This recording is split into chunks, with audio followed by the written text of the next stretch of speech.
নমস্কাৰ বন্ধু বান্ধৱীসকল welcome to competition care current affairs daily content সমূহলৈ আগবঢ়া আগতে বলক আজি কোট অফ দ্য ডে চাই লওঁ the ultimate resource in economic development is people it is people not capital or raw materials that develop an economy by Peter Drucker. And this particular quote holds a lot of weight in itself and is such a significant one. You see, আমি ভাবো যে to achieve economic development we need lots and lots of capital, raw materials, resources, etc. etc. But the very fact is, the truth is, the ultimate resource বা তাইতকৈ ডাঙৰ যেটো সম্পত্তি হৈছে হেয়া হৈছে we the people. Right? We as people, we have immense potential in our hands that we can transform a poverty-ridden state into a developed one. Keneke with all our hard work, with our efforts, with our labor, আমাৰ যিমানখিনি potential আছে আমাৰ এইখিনি পৰা আমি যেটা input to দিও তেতিয়া we make the best use of this capital, raw materials and all those things which we mobilize and drag towards the economic development. হয়নে কিন্তু যদি আমাৰ ওচৰত অজস্ৰ এই capital আছে, raw material আছে, minerals আছে, etc. etc. but he human capital নাই to mobilize it. Human capital in the sense people are just lazing around বা কিবা কাৰণত তেওঁলোকে proper education পোৱা নাই তেওঁলোকে নাজানে কেনেকৈ হে কামটো কৰিব লাগে হয়নে to make the best use of it but তেওঁলোকৰ proper health facilities নাই they are sick ridden right কিবা কাৰণত তেওঁলোকে দুৰ্বল হয় বেমাৰ হৈছে তেতিয়া তেওঁলোকে জানো হেইবিলাক ইকনমিক ডেভেলপমেন্টত নিব পাৰিব জানো আগবঢ়াব পাৰিব জানো নোৱাৰে right he can a capital to capital হৈ থাকিব raw material to raw material হৈ থাকিব this thing will not take us to the economic development it is the people who mobilize all this capital raw materials etc and drag us towards the economic development right such is the power of the human resource the human capital right it is very essential to provide this human capital with an ecosystem where they get a proper education proper health facilities, sanitation, etc. Titahe they will thrive towards excellence, right? Or also yet a concept, some people used to be lazing around or they are addicted to some drug menace or etc. Titao kintu ghunia kori pale. Nijor logote ahibologke gote projommoto ghunia kori pare. He consequences khini next generation of face koribo loga hoy, right? He like this addictions and all. These are the cancer to the society. It is very essential to allocate this youth or to allocate this human resource into a productive one so that nijor logote homaj khonor kisman bhal hok hoine therefore the ultimate resource in economic development is people it is people not capital or capital materials that develop an economy all right okay আৰু এইখিনি হৈছে আজি topic সমূহ যিবোৰ আমি discuss কৰিম আৰু my first topic to লোৱা হৈছে the Assam Tribunal পৰা Assam-Meghalaya border dispute and this particular topic is relevant from the GS paper 2 perspective also at the same time GS paper 3 যেটো a security issue হয় and GS paper 5 Assam issues it is very essential one it is very significant topic right current context to হৈছে আসলতে আমাৰ যেটো North Eastern states bilakor bahut besi border disputes hoy ase right aru Assam aru Meghalaya majot bahut agor pra otitor pra border dispute choli ase he khetrot eta bhal negotiation kora hoy asile aru next phase or talk to just it was about to health but unfortunately eta incident ghotile jot 6 jon koi manohor mittu ghotile right এটা open firing jod hol ঠিক আছে তাৰ আসলে তেওঁলোকে কিছুমান smuggling কৰি আছিল এ Woods হকল Woods বিলাকৰ তেতিয়া আসলে এই open fire to হল আৰু এনেকা 6 জন লোকৰ মৃত্যু ঘটিলে যত 5 জন মানুহ আসলে মেঘালয় বিলং কৰে ঠিক আছে হেতু এটা ডাঙৰ ম্যাসিভ হাইপ এটা লৈ আনিছে ঠিক আছে এতিয়া আমি জনা উচিত আসাম মেঘালয় বৰ্ডাৰৰ কথা Assam shares the largest interstate borders length with Meghalaya with 884.9 km. Right? Ataitke dangor jitu border share kore states homo interstates homo logot Assam that is Meghalaya. Kintu dekha enokwa lagise Arunachal Pradesh logot share korise but no that's not the case.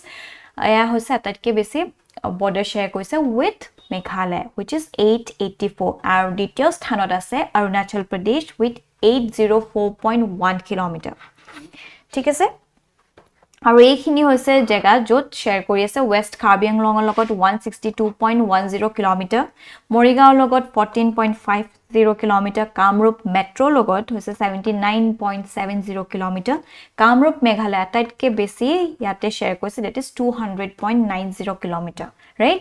Goalpara Meghalaya যদি চাওঁ 169.80 kilometre, Dhubri Meghalaya 15.18 kilometre, আৰু south Salmara Mankachar Meghalaya যদি চাওঁ that is 98.32 kilometre. Alright, এইবিলাক exam perspective ইমান important নহয়, just to give you an idea যে ক'ত কাৰ লগত ইমান বৰ্ডাৰ শ্বেয়াৰ কৰিছে, সেইকাৰণে ইয়াত দিয়া হৈছে, ৰাইট। চব মিলি এতিয়া 884.9 কিলোমিটাৰ বৰ্ডাৰ শ্বেয়াৰ কৰি আছে। অলৰাইট, অ'কে, এতিয়া জানো আহক the background of the Assam Meghalaya border dispute. কিয় হৈছে, কি কথা চাওক, আকৌ ঘূৰি পকি ব্ৰিটিছ আহি গ'ল নহয়। During the British rule, আমাৰ গোটেই অসমখন আচলতে বৰ অসম বুলি কোৱা হৈছিলে, য'ত প্ৰেজেণ্ট ডে নাগালেণ্ড, অৰুণাচল প্ৰদেশ, মেঘালয় আৰু মিজোৰামো আছিলে। আৰু মন কৰিব মণিপুৰ আৰু ত্ৰিপুৰা তিনিটা প্ৰিন্সলি ষ্টেটছ আছিলে, they were not included into Assam that time। আৰু সেইকাৰণে হয়তো আমাৰ এই পাৰ্টিকুলাৰ মণিপুৰ বা ত্ৰিপুৰাৰ লগত একো ধৰণৰ বৰ্ডাৰ ডিছপিউটছ আমি দেখা পোৱা নাই, ঠিক আছে। কিন্তু আন যিখন ৰাজ্যসমূহ, এই নাগালেণ্ড ধৰক, অৰুণাচল প্ৰদেশ হওক, মেঘালয় হওক, মিজোৰাম হওক, বহুত আমাৰ মেছিভ বৰ্ডাৰ ডিছপিউট হৈ থাকে, ঠিক আছে। Okay, so' it's in the year 1972 কি হ'ল, Meghalaya was carved out of, এটা দেখিছেনে, Meghalaya was carve out of this Assam, বৰ অসমৰ পৰা কাৰ্ভ আউট কৰি লোৱা হৈছিলে, ঠিক আছে। And its boundaries were demarcated as per Assam Reorganization Meghalaya Act of 1969, but has held a different interpretations of the border since. Alright, আৰু আপোনালোকে নিশ্চয় জানে এটা সময়ত শিলং আছিলে আমাৰ অসমৰ ৰাজধানী, ৰাইট। চ' তাৰপৰা আমি গম পাইছোঁ যে চব একেলগে বৰ অসম হৈ আছিলে, আৰু সেই বৰ অসমটোৱে আচলতে কাল হ'লগে। লেটেষ্ট যেতিয়া আছাম ৰিঅৰ্গেনাইজেশ্যন এক্ট অন্তৰ্গত যিমানখিনি বৰ্ডাৰখিনি ডিমাৰ্কেট কৰি লৈছে, সেইখিনি দুই পক্ষই মানিয়ে নলয়। আমাৰ অসমে মানি লয়, ঠিক আছে, এইটোৱে হয়, কিন্তু বাকীখিনি ৰাজ্যৰ লগত, সেই ষ্টেক হোল্ডাৰ্ছখিনিৰ লগত আমি কনচাল্টে নকৰিলোঁ যে সেইটো প্ৰকৃততে আপোনাৰ বৰ্ডাৰ হয় নে আমাৰ বৰ্ডাৰ হয়, এইখিনি একো কথা পতা নহ'ল, ৰাইট। সেই তাৰ পৰাই আচলতে that is the root, right, য'ৰ পৰা এই গোটেই বৰ্ডাৰ ডিছপিউটছবিলাক হৈ আছে in the contemporary times. Alright, okay. So in 2011, Meghalaya government had identified 12 areas of difference with Assam spread over approximately 2700 square kilometer. Right, 12টা area তেওঁলোকে ডিটেক্ট কৰিলে আৰু আইডেন্টিফাই কৰিলে, আৰু which is spread over approximately 2700 square kilometer. Right, আৰু এটা কথা হ'ল যেটো গোপীনাথ বৰদলৈ কমিটি, হেতু it's also one of the reasons behind this land disputes. কিয়?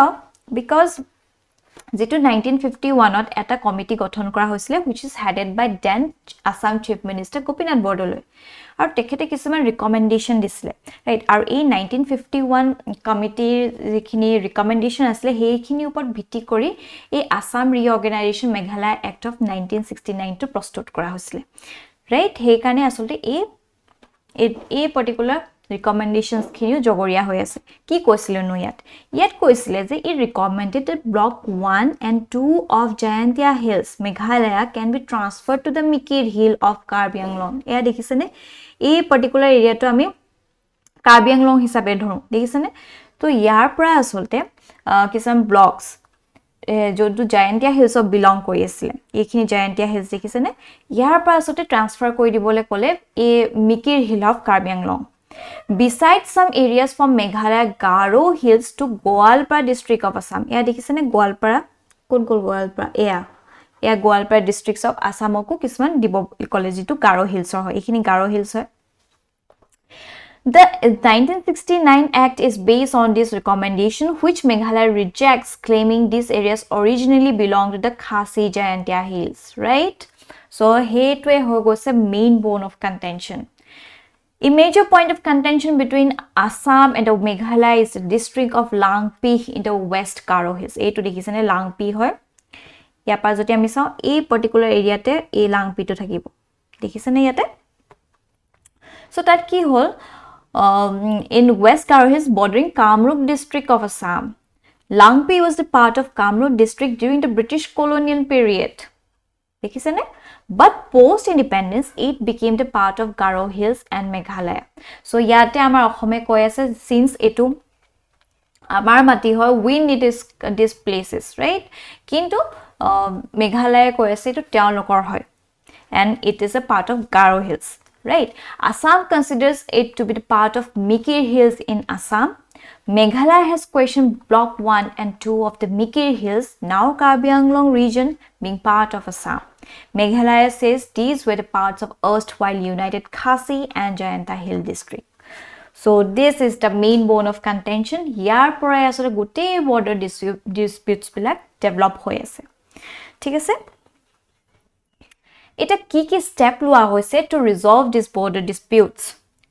In 1985, আমি গম পাইছো যে under the Assam Chief Minister and Meghalaya Chief Minister, an official committee was constituted under the former Chief Justice of India, that is YV Chandrachud. আপোনালোকে ভাবিব এটা Chandrachud ইতিয়াহে হৈছে, yes হেয়া হৈছে তেখেতৰ পুতেক হয়, DY Chandrachud হয় তেখেতৰ নাম, ঠিক আছে, তেওঁ এতিয়া বৰ্তমান আমাৰ Chief Justice of India.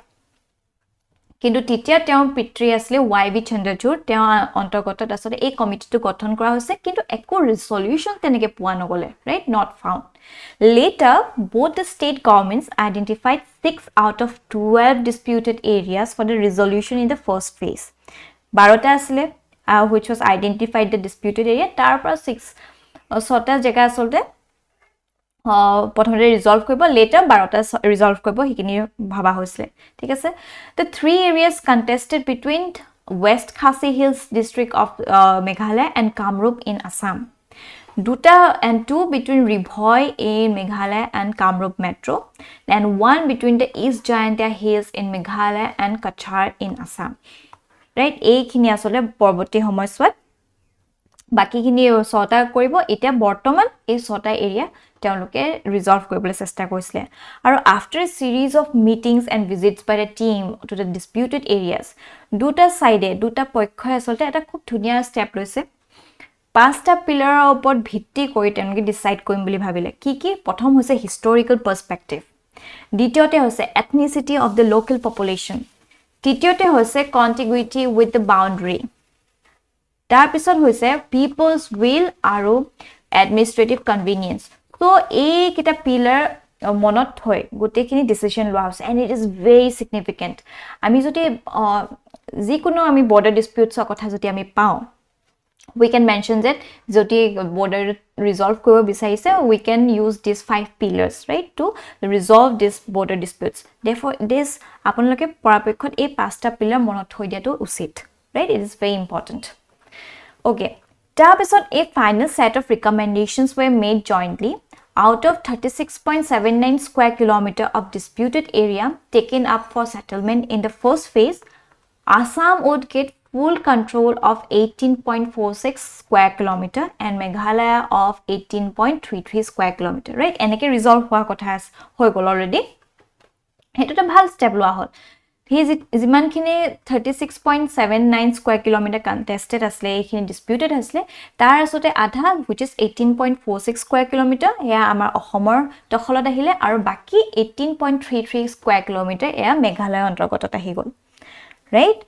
Dalbari hall in March 2022, a memorandum of understanding. The Assam-Meghalaya Pact was signed based on this recommendation, and it is very significant. Because Assam-Meghalaya Pact was seen as a major achievement. আমি দেখি আছো যে অসমৰ লগত গুটেখিনি ওচৰ চুবুৰীয়া যিমান ৰাজ্য আছে, আমাৰ হাত ভনি যিখন এনি টাইম কাজিয়া হৈ থাকে, ৰাইট? মিজোৰামৰ লগত কিমান ডাঙৰ এটা কাজিয়া হৈ গৈছে, মানুহৰ মৃত্যু ঘটি গল, অৰুণাচল হক, তাৰপিছত নাগালেণ্ড হক, সেইবিলাক সব নেওচে যেতিয়া আসাম মেঘালয় এটা হেলদি ৱেট যেতিয়া বৰ্ডাৰ ৰিজলভ কৰি আছিল, এইটো এটা ভাল সাইন পঠাব, হয়নে? বাকিখিনি তেতিয়া they will also get motivated and to maybe might be they would adopt this peaceful manner, এনেকে হেলদি ৱেট তেওঁলোকো হয়তো ৰিজলভ কৰিব পাৰিলেহেঁতেন, হয়নে? কিন্তু আনফৰ্চুনেটলি যেটো সেকেন্ড ৰাউন্ড অফ ডিসকাশন হোৱা কথা আছিল by the end of November, already end পালেহি, তাৰ আগতে এই পাৰ্টিকুলাৰ ইনসিডেন্টটো ঘটিলে যত 6 জন মানুহৰ মৃত্যু হল, হয়নে? আৰু this particular incident somewhere it will derail the upcoming talks, right যদি মেঘালয়ৰ ফালৰ পৰা যদি কিবা কৰে তাৰ ৰিসেন্ট তেওঁলোকৰ যিখিনি মানুহ হয় তেওঁলোকৰ সেই ইমোশনছখিনি হয়তো আৰু বেছি ইৰাপ্ট হ'ব পাৰে যে কেনেকৈ মানি ল'ব পাৰিছে এনেকুৱা কৰিছে সো এইটো সময়ছোৱাত এইটো ডিৰেইল কৰি দিলে সেই যিটো স্পিৰিটত গৈ আছিলে সেইটো somewhere it slowed down right okay now what we can say in the way forward কি measures দিয়া উচিত so we can use this technology right border disputes between the states can be settled by using satellite mapping of the actual border locations তাতো সুবিধা হ'ব যেহেতু আমাৰ terrain উখ সাপৰ এনেকুৱা হয়নে এখিনি যে স্যাটেলাইট সহায় লৈ আমি গুটে border খিনি আমি উলিয়াব পাৰিম so reviving the interstate council can be an option for resolution of an interstate disputes yes so under article 263 of the constitution the interstate council is expected to inquire and advise on the disputes discuss subjects commons to all states and make recommendation for better policy coordination so this is important interstate council যেতিয়া border disputes কথা হে we can definitely mention it about right tar pisose zonal council it is also very significant zonal councils needs to be revived to discuss the matters of the common concern to states in each zone matters relating to social and the economic planning border disputes interstate transport etc and last time a conclusion eta dibo paru je India is the epitome of unity in diversity however in order to strengthen this unity furthermore both the center and the state governments needs to imbibe the ethos of the cooperative federalism right a cooperative federalism detail center states dui পক্ষই মিলি যদি আগবাহে definitely এনেকুৱা ধৰণৰ border disputes খিনি আমি overcome কৰিব পাৰিম ঠিক আছে আৰু ইয়াতে আমি জনা উচিত border disputes হক বা জি হক ultimately আমি we need the prosperity of the people right এনেকে যদি আমি কৈ থাকো মানুহ মৰি থাকে right hatred আহি থাকে কি হৈছে we একেখন দেশৰে আমি মানুহ we should understand that right okay and based on this topic a particular means answer writing practice question has been brought up frequent border disputes within northeastern states are weakening the spirit of seven sisters comment itu 15 marks or within 250 words apaloke try kori sabo pare moving forward our next topic is taken from the Assam Tribune constitution constitutionalism and constitution day recently our constitution day hoy gose he hondabote a particular editorial to ahisile and this is very important too right GS paper 2 hondabot this is very significant one so what is National Constitution Day National Constitution Day of the India is also known as Samvidhan Divas or National Law Day and is celebrated to raise awareness about the Indian Constitution ठीक है on this day in 1949 the Constituent Assembly of India formally adopted the Constitution of India that came into force on 26th January 1915 আমি তে কি গম পাইছো যে 1949 26th November দিনাখন Constituent Assembly a Constitution of India to formally adopt koile aru force ot ahile on 26 January 1950 ঠিক আছে while laying the foundation stone for Dr. B.R. Ambedkar's statue of equality in 2015 Prime Minister Narendra Modi declared 26th November as the Constitution Day এইখিনি আমি গম পাইছো so how was the constitution constituted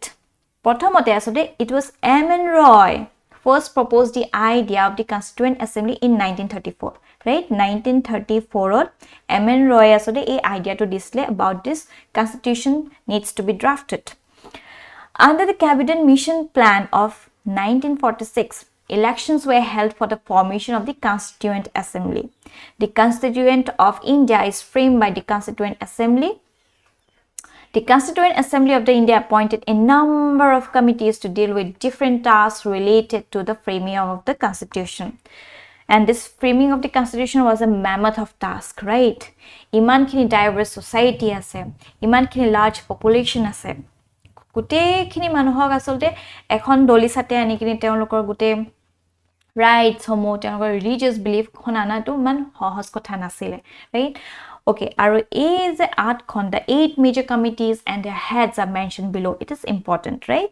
Kitiba UPSC hoto nahibo pare, but APSC you never know. Teoloke khub factual based question hude. Ekhini ami jana ase drafting committee kon hoy? head has a B.R. Ambedkar. That's a Union Power Committee head asle Jawaharlal Nehru. Union Constitution Committee as Jawaharlal Nehru. Provisional Constitution Committee as Vallabhbhai Patel. Advisory Committee on Fundamental Rights, Minorities and Tribal and Excluded Area who is Vallabhbhai Patel. Right? Rules of Procedure Committee who is Rajendra Prasad. Our States Committee for Negotiating with the States as Jawaharlal Nehru. Our Steering Committee as Rajendra Prasad. ঠিক আছে এইখিনি মনত থোৱাটো ভাল union যেটা আপোনালোকে দেখিব ইয়া জৱাহৰলাল নেহৰু হ'ব আৰু এটা আছে যে ষ্টেট কমিটি ইয়ান ইউনিয়ন নাই এয়াও হৈছে জৱাহৰলাল নেহৰু বাকি প্ৰভিন্সিয়েল কনস্টিটিউশন হক advisory committee on fundamental rights of minority হক ট্ৰাইবেল হক হেয়া হৈছে Vallabhbhai Patel rules on procedure committee আছে Rajendra Prasad steering committee to আছে ৰাজেন্দ্ৰ প্ৰসাদ আৰু বি.আৰ. আম্বেদকাৰ কোড আছে drafting committee আছে ঠিক আছে সো এইখিনি আপোনালোকে মনত থোৱাটো উচিত Now let us know some of the facts about the Constitution of India. So the India's constitution is the lengthiest in the world. ঠিক আছে এটো মনত থব and federal with unitary features আছে that's a parliamentary form of government হয় আমাৰ হয়নে আমাৰ parliament আছে the framing of the constitution took over 2 years 11 months and 18 days এটো মনত থব কিমান লৈছে 2 বছৰ 11 মাহ আৰু 18 দিন লাগিছিলে 2 years 11 months and 18 days right the original copies of the Indian constitution were typed or printed they weren't typed or printed eto monot thobo gutte constitution kini jiman kini articles asile jiman kini parts asile jiman kini schedules asile it was all handwritten right and now kept in a helium filled case within the library of the parliament right Prem Bihari Naren Raizada had written the unique copies of the structure of the India. Kune likhisile Prem Bihari Naren Raizada. Originally, the Constitution of India was written in English and Hindi. The basic structure of the Indian Constitution stands on the Government of India Act 1935. So, jito Government of India Act 1935, tar pora bahut khini features loa hoise. Thik ase? Originally, the Constitution contained 395 articles divided into 22 parts and 8 schedules. Prothomote jeta hi Constitution khon ulwa hoisile iman khini ase right kiman ase 395 articles asile which was divided into 22 parts and 8 schedules. But at present kiman ase amar sor ase 448 articles ase 448 articles jitu 25 parts ot bhagai dia hoise aru 12 ta schedule ase thik ase This is all about the facts of the Constitution of India. Aro eikhini bahut important hoy our Constitution of India so iman unique hoy and the best of the best jikhini features all of the world we have adopted that right therefore amar jikhini prelims ot asode basically bahut khini enoka dhonor proshno pray hude not only in APSC but baki jiman khini state exam hok ba an kinu central exam hok pray enoka dhonor proshno hude je amuk to feature kon khon dekhor pa loa hoise right therefore it is very significant we should know about it so Britain opa ki loa hoise parliamentary form of government loa hoise rule of law legislative procedure single citizenship cabinet system prerogative rights parliamentary privilege bicameralism Ireland opa ki loa hoise directive principles state policy DPS loa hoise ঠিক আছে method of elections of the president members nominated to the Rajya Sabha by the president United States of America pa ki lois impeachment of the president loa hoise functions of the president and vice president removal of the Supreme Court and High Court fundamental rights judicial review independence of judiciary preamble of the constitution ঠিক আছে এখানে মনত থব পৰাপক্ষত Canada pa loa hoise centrifugal form of federalism where central is stronger than the states ঠিক আছে centers it is stronger hoy thake they will always imbibe whole country into one right he unity to be strong thake residuary powers vest with the center appoints the governors of the states adversary jurisdiction of the Supreme Court ঠিক আছে যদি বেসিকে সেন্ট্ৰালৰ ফালৰ পৰা কথা আহে তে আপোনালোকে মনত থব পাৰিব যে এটো বেছি ভাগ কানাডা কথা কয় কোৱা হৈছে আৰু যদি ইমপিচমেন্ট হক ৰিমুভেল হক এনেকা ধৰণৰ কথা আইলে বেসিক্যালি ইবিলাক USA পাই লোৱা হৈছে তেনেকা ধৰণৰ মনত থৰিব পাৰে Canada pa aru loa hoise concept of concurrent list article 108 that is joint sitting of the two houses, freedom of the trade and commerce. USSR which is now Russia ami tar par fundamental duties loisu, right? Or the idea of justice, social, economic and political expressed in the preamble. So France pa loa hoise concept of the republic, ideals of the liberty, equality and fraternity contained in the preamble. Germany pa loa hoise suspension of fundamental rights during emergency to Weimar will koa hoy, thik ase Germany to. So South Africa pa loa hoise election of the members of the Rajya Sabha and amendment of the constitution. And Japan pa loa hoise procedure established by law. Ito aponok nichhoy jane eta ase due process of law aru eta procedure established by law. So Japan pa ami ei concept to loisu. All right, so parapokhor ekhini monot thoi dibo jodi enoka dhৰণৰ প্ৰশ্ন কিবা হে you can attempt these questions, right? Okay, it is the article that dia hoise constitution or constitutionalism or jitu janokar definition hoy ki hoy. The term constitution and constitutionalism refers to the legal structure of a country. However, there is a sharp difference between the two terms. Constitution that is sound, the constitution is commonly referred to a country's supreme law, thik ase, whereas constitutionalism is a governance system in which the government authority is limited by the rule of law, right? Ekhini hoise yet constitution supreme law, a constitution ke dangor eku nohoy, kintu constitutionalism ok jite ami ahon, sorry mo pronunciation besi eblak tongue twister hoy goise, that ki hoy government ji authority koibo ba governance ji hobo hekhini asolte a rule of law অন্তৰ্গত গুটে আবৰি থাকিব, বেছি আৰ্বিট্ৰাৰি কব নোৱাৰিব, হে কনস্টিটিউশনৰ অধীনতে হে কামখিনি কৰিব পাৰিব, তাৰ অধীনতে হে গভৰ্নেন্স খিনি কৰিব পাৰিব, that is constitutionalism. All right, the definition of the constitution is quite complicated and it has changed dramatically during the past centuries. So the importance of limiting power concentration in order to protect the rights of individuals and groups is recognized as constitutionalism. এটা যিমানখিনি ভাৰতবৰ্ষৰ মানুহ আছে হে মানুহকৰ rights হক তেওঁলোকৰ individuality হক, ঠিক আছে, হেবিলাকৰ যদি আমাৰ গভৰ্নমেন্টে বেছি অথৰিটেৰিয়ান টাইপ ৰুল কৰি আছে, যদি তেওঁলোকে ফোৰ্স কৰি আছে, then it will be called non constitutionalism, ঠিক আছে, কনস্টিটিউশনৰ বাহিৰত গৈ তেওঁলোকে কামটো কৰিছে, that is they are challenging this constitution. But for us this constitution the supreme law, constitutionত কৈ বাহিৰত আৰু একো হ'ব নোৱাৰে, হয়নে? So that is the basic difference between the two. Constitution to constitution হয় যেনেকে হে rules and laws এবিলাক থাকে, আৰু constitutionalism হৈছে য'ত কাম কৰিব, যেনেকে governance কৰিব, যিমানখিনি তেওঁলোকৰ স্কিমছ হ'ব, পলিচি হ'ব, এডমিনিষ্ট্ৰেশ্যন হ'ব, সেইখিনি আচলতে এই ল বিলাকৰ অন্তৰ্গত ভিতৰত থাকি কৰিব লাগিব. That is constitutionalism, right? In contrast to the concept of constitution, constitutionalism is a system of governance in which the power of the government is limited by the laws and check and balances in order to reconcile authority with individual and collective freedom, right? Our constitution khanote asode gote separate powers di thwa ase, so that executive ke judiciary besi hobo nware, besi power use koibo nware, ba a parliament who basic power use kobo nware, right? He gote check and balance koi thwa ase, that is constitutionalism. In the Western sense, the Constitution is a document that contains the nation's basic and fundamental law outlining the organization of the government and the principles of the society. ठीक है?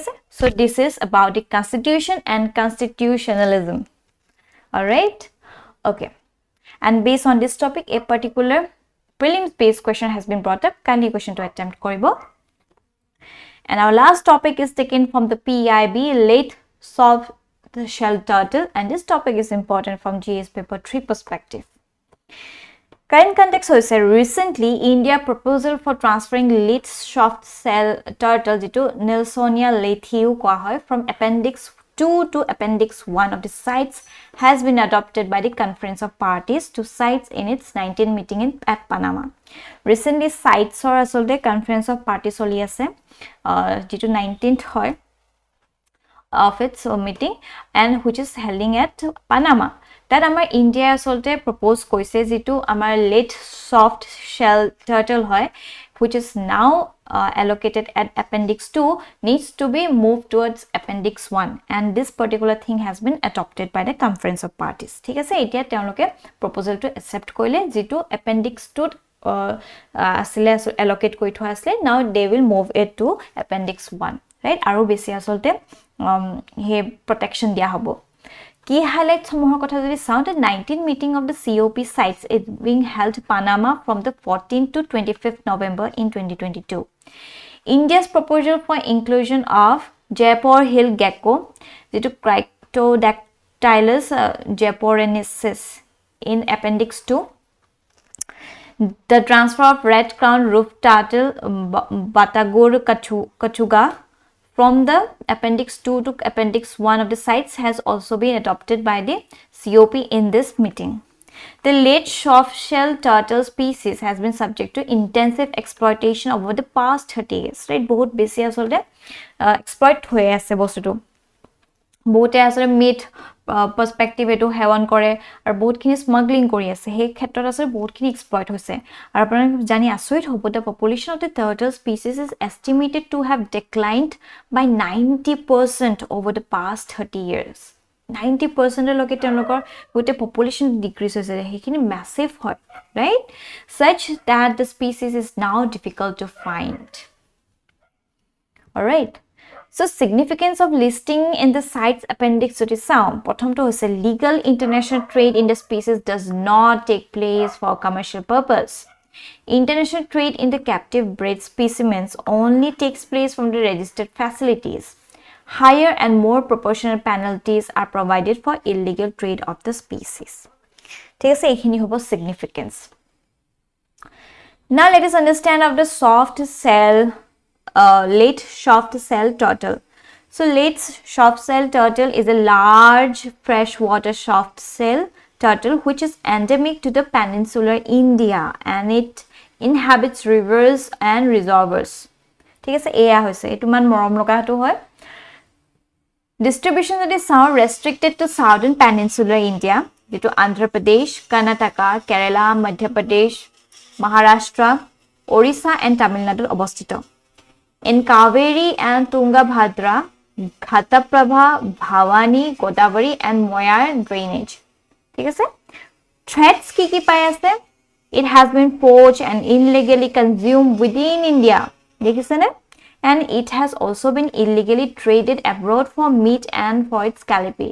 ইতেনক গুটো সাল সটা যেটো হয় right তাৰ হেবিলাক আসলে বহুত খিনি illegally গুটে ট্ৰেড কৰা হৈছে Protection status jodi sao IUCN red list tot asore critically endangered hoy ase aru Wildlife Protection Act 1972 অন্তৰ্গত schedule 4 আৰু এটা sites ত বৰ্তমান এটো 2 পৰা 1 লৈ near proposal to accept কৰিছে ঠিক আছে so this is all about the protection status of this particular turtle okay Moving on with this, our session আজি মাতে সমাপ্ত হ'ল Thank you for watching this video আৰু আপোনালোকৰ যদি কিবা ডাউট আছে কিবা ফিডবেক দিব লগা আছে kindly আমাক কমেন্ট সেকশনত জনাবলৈ নাপাহৰিব Till then bye bye